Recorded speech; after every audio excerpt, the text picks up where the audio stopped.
अध्यक्ष महोदय, हमारे पास सीएजी का रिपोर्ट है। हम चाहेंगे कि उप मुख्यमंत्री जी थोड़ा गौर करें। अगर सीएजी की रिपोर्ट में अगर उप मुख्यमंत्री जी देखें तो ये अध्याय 5 में पेज नंबर 32 पर अगर आप जाइएगा उप मुख्यमंत्री जी, तो इसमें 19-20 का जो सीएजी का जो रिपोर्ट है उसमें 19-20 के बारे में विनियोग लेख 6 का सार दिया हुआ है। उसमें अगर आप पढ़ेंगे तो मूल अनुदान जो है, जो 19-20 में था, वो 2,502 करोड़ रुपए का था, और कुल अगर बात की जाए तो 2,28,487 रुपए का था। ये हकीकत है। लेकिन आप वहीं लास्ट के कॉलम में जाइएगा तो बचत भी होता है, वो 80,000 करोड़ खर्च ही नहीं कर पाए आप लोग। 80,000 करोड़। अब आप देखिए, अब अगर इसका हम आंकड़ा अगर निकालें डिपार्टमेंट वाइज भी, तो मान लीजिए जैसे कृषि विभाग है। अब कृषि विभाग में अगर आप देखें महोदय, तो 41% जो है पैसा खर्च ही नहीं किया गया। सहकारिता विभाग में देखा जाए तो 74% पैसा खर्च नहीं किया गया। पंचायती राज विभाग में देखा जाए तो 36% नहीं। खाद्य एवं उपभोक्ता संरक्षण विभाग में देखा जाए तो 50% नहीं। स्वास्थ्य विभाग में 31% खर्च नहीं किया गया। शिक्षा विभाग में 32% खर्चा नहीं किया गया। अल्पसंख्यक कल्याण विभाग में 51% जो है वो खर्चा नहीं किया गया। ऐसे देखा जाए तो टोटल मान लीजिए महोदय कि समझिए कि कहीं 80,000 करोड़ जो है खर्च ही नहीं कर पाए। तो ये बजट जो आप लोग महोदय जो आप लोग पेश करते हैं तो खर्च क्यों नहीं हो पाता, ये बिहार की जनता जानना चाहती है। बेरोजगारी है, इतना पद है रिक्त खाली शिक्षा विभाग में, हर विभाग में, क्यों नहीं नौकरी दे करके आप शिक्षा विभाग और स्वास्थ्य विभाग में जो देने का काम करते, जब पैसा बचा हुआ है तो ये तो देना ना चाहिए, ये सारा काम करना चाहिए था, आखिर क्यों नहीं कर पाते। और खूबसूरती है देखिए महोदय, अगर उसी पन्ने में अगर आप 34 नंबर पे जाइएगा, सॉरी 33 पेज पे जाइएगा, तो मेरा कमेंट नहीं है महोदय, उप मुख्यमंत्री जी आप वित्त मंत्री हैं, ये सीएजी के कमेंट है उसी पेज पे। किसी अनुदान के अंतर्गत लगातार बचत का होना इस बात का द्योतक है कि यह या तो कुछ योजनाएं कार्यक्रमों का क्रियान्वयन नहीं हुआ या क्रियान्वयन धीमी गति से हुआ। ये तो मेरा रिपोर्ट नहीं है महोदय, ये तो सीएजी का कमेंट है। कुछ अनुदानों के अंतर्गत लगातार हुई बचते तथा विशिष्ट बचते निबंधन, ये है जो मैंने आपको विभाग के सारे गिनाए हैं महोदय। अब इंटरेस्टिंग इसमें यह है सीएजी की रिपोर्ट में 34 नंबर पेज में कि वर्ष 2019-20 के दौरान कुल 21,088 करोड़ का अनुपूरक अनुदान, कुल व्यय का 14% जो कुछ प्रकरणों के अनावश्यक सिद्ध हुआ, क्योंकि वर्ष के अंत में मूल प्रावधान के विरुद्ध ही विशिष्ट बचतें हुई हैं तथापि अनुपूरक अनुदान प्राप्त किया गया। कुछ उदाहरण हैं जो हम बताना चाहिए। मतलब आपका जो मूल बजट है उसमें इतना बचत हुआ, तो फिर अनुपूरक क्यों लेके आते हैं आप लोग? फिर आप लोग अनुपूरक क्यों लेके आते हैं? अब मान लीजिए जैसे राजस्व विभाग का एक एग्जाम्पल हम देते हैं कि मूल था 2,939 और टोटल वास्तविक व्यय हुआ 2,152, यानी 800 तो ऑलरेडी बचा हुआ है। तो आप लोग अनुपूरक 533 का फिर क्यों लेकर के आए? मतलब मूल में से ही मान लीजिए बजट का है, सब लोगों का डिपार्टमेंट के हमको 1,000 रुपया खर्च करना है, ठीक है, तो 1,000 में से मान लीजिए इन्होंने केवल 600 रुपया खर्च किया, 400 रुपया बचा, तो ये अलग से फिर आ जाते पैसा लेने सदन के अंदर कि हमको 200 रुपया और दो।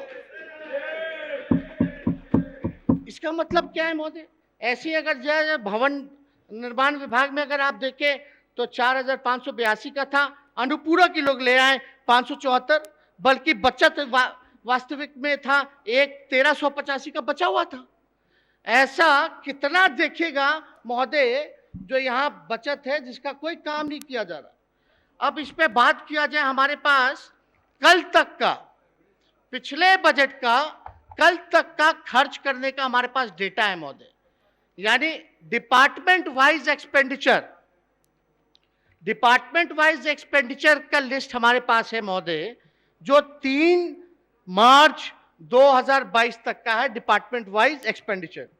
अब इसमें देखा जाए तो जो लास्ट बजट जो था महोदय, जो पिछला बजट जो था 2,18,302 का था महोदय, 2,18,300 का पिछला बजट था। और आज मतलब कल तक 3 मार्च तक जो है केवल 1,05,107 रुपया ही खर्च किया गया। ये सच्चाई है। ये आप जाइए डिपार्टमेंट वाइज एक्सपेंडिचर में, कल तक का है 3 मार्च तक का, आप केवल जो है 1,05,107 यानी 48% ही जो है वो पैसा खर्च हुआ।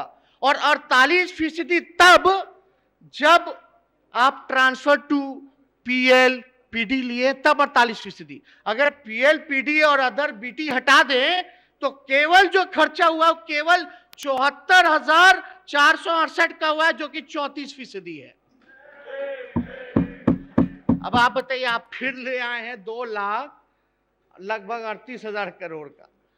ये महोदय आश्चर्य है, लोग देखता है सुनता है तो लोग कहता है कि भाई पैसा जाता कहाँ है? ये क्या इन्फ्लेटेड करके बजट बनाया जाता है, या भ्रष्टाचार के बलि चढ़ जाता है, या मार्च लूट महोदय, मार्च लूट। अधिकारियों से जरा उप मुख्यमंत्री जी पूछिएगा, हमको भी नहीं पता था मार्च लूट क्या होता है। मार्च लूट ये होता कि हैन तेन हैन गायब, कहां गया पैसा?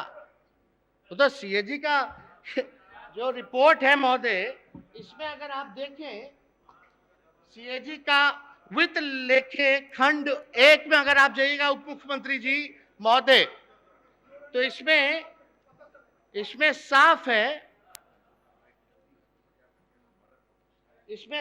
है कि 80,000 करोड़ का बिहार सरकार ने 19-20 में कोई हिसाब किताब दिया ही नहीं।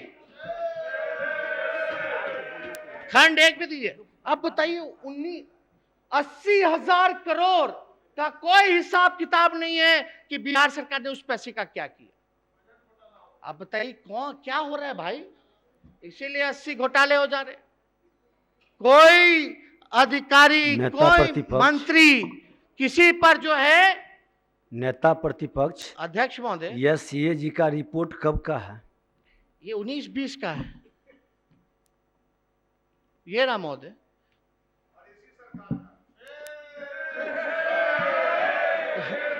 अध्यक्ष महोदय, हम तो अध्यक्ष अरे महोदय बैठिए जरा।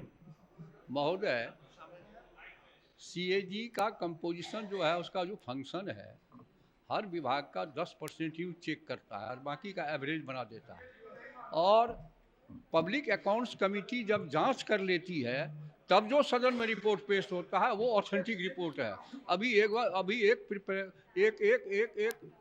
कंप्लेन उनका है, तो वो जांच का विषय है। पब्लिक अकाउंट्स कमेटी के जांच के बाद ही उस पर बोला जाता है, यही नियम है, क्योंकि फिर सदन में पेश होगा पब्लिक अकाउंट्स कमेटी का रिपोर्ट।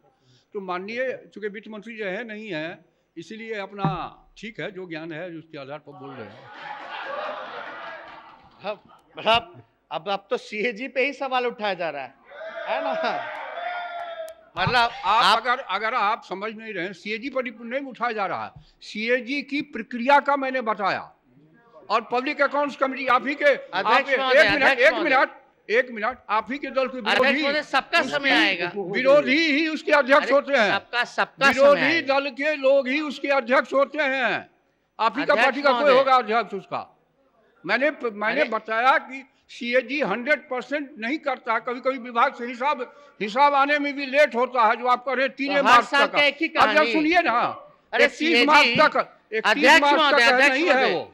सीएजी ठीक। सीएजी जब भी देती क्या? है तो 5 साल का ना दे रही है, 5 साल का ना दे रही है सीएजी, आया बोलिए। तो 1 साल का। ठीक है ललित जी, ठीक है। हाँ अरे महोदय, देखिए, अरे महोदय देखिए नेता प्रतिपक्ष बोल रहे हैं नहीं। अध्यक्ष महोदय ये तो हमारे समय को क्यों बर्बाद किया नहीं जाता नहीं, है? आपका समय का बर्बाद नहीं, सदुपयोग किया जा रहा है। तो कई सरकार मान्य का उत्तर क्या होगा फिर? कई माननीय सरकार का उत्तर कौन देगा? नहीं, कोई कई भी माननीय खड़ा होकर नए के सदस्य बोलता भी रहेगा। बैठे हैं, क्या मतलब? थोड़ा जानकारी भी चाहता है कि ये रिपोर्ट लोक लेखा समिति के विचाराधीन होना चाहिए और नियम 236 नियमावली के अंदर। अच्छा ठीक है, बोलिए।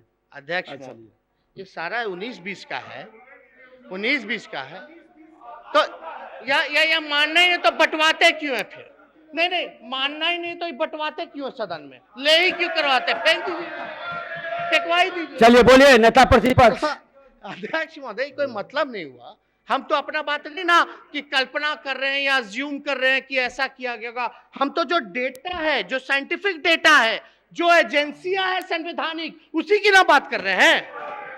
तो उस पर भी आप लोग सवाल उठा रहे, मतलब सच सुनने का किसी को ताकत नहीं तो मिटवा दीजिए। या तो विजेंद्र जी कह रहे थे हमारे अभिभावक हैं, अनुभवी हैं, सब कुछ रह चुके हैं, बस मुख्यमंत्री नहीं बने।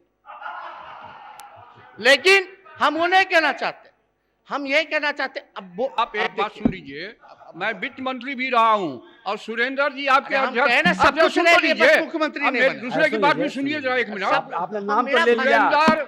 सुरेंद्र जी नाम लिए। आपके दल के सुरेंद्र जी पब्लिक अकाउंट्स कमेटी के जान अध्यक्ष रहे हैं, हम जान हैं। नियमावली में लिखा हुआ है कि अगर पब्लिक अकाउंट्स कमेटी का रिपोर्ट नहीं आया है फाइनल, तो उस मैटर को माननीय सदस्य भी हाउस में नहीं उठा सकते हैं, क्योंकि वो जांच का विषय है, जांच में है। अध्यक्ष तो सुरेंद्र यादव जी रिपोर्ट पेश करेंगे कि 80,000 भ्रष्टाचार में चला गया कि चारा घोटाला में चला ठीक, गया, ठीक, तो हम लोग इसको कबूल करेंगे। ठीक।